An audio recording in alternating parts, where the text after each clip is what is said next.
Correctement utiliser les règles, repères et grilles du document d'Adobe Illustrator CS6 vous aideront à aligner parfaitement vos éléments. Le formateur Jérôme Bareil vous montre cela dans cette vidéo. Nous allons voir dans cette séquence que les règles et les repères, également la grille du document, vont nous aider à construire et à amener des alignements extrêmement précis, et ce, très rapidement. Alors ici, par exemple, j'aurais envie d'aligner tout sur cet axe horizontal.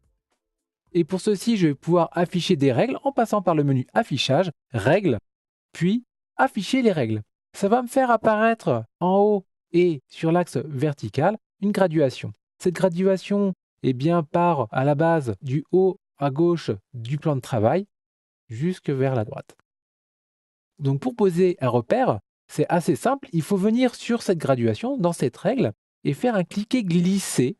Et vous allez voir que ça va vous tirer justement un repère. Et lorsque vous allez lâcher celui-ci, va se matérialiser. On peut le faire donc sur l'axe également vertical. Voilà, j'ai peut-être envie de magnétiser sur le E. Et une petite astuce, si on part sur un axe horizontal et que finalement on veut un axe vertical, il faudra appuyer sur la touche Alt. Et vous voyez, au fur et à mesure, on bascule d'une position à une autre.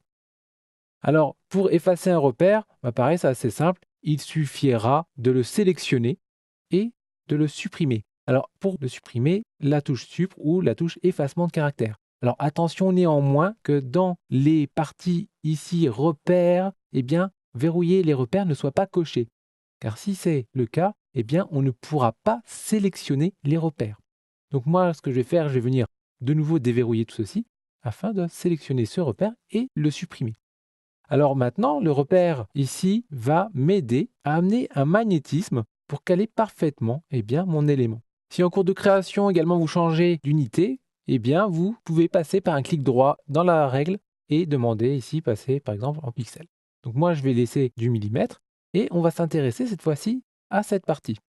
Alors, je vais supprimer ce repère et on va maintenant afficher ce qu'on va appeler la grille du document.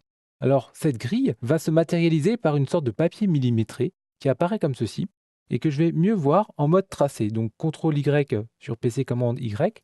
Et on va voir que cette grille m'a aidé en fait à générer ce petit Space Invader. Et en fait, cette grille, j'ai demandé tout de suite dans le menu Affichage un magnétisme de la grille. En cochant ce magnétisme de la grille, lorsque je prendrai des éléments de construction du type rectangle, obligatoirement, mes points viendront se caler sur les carreaux. Idem, si je prends un outil du type plume, si je clique au milieu d'un carreau, je vais poser le point d'ancrage sur l'angle qui se trouve le plus près du clic. Donc comme ceci, voilà, avec un petit peu de pratique, on peut faire des choses extrêmement rapidement. Donc voilà, si vous voulez participer à la post-histoire, vous savez maintenant comment faire vos modèles.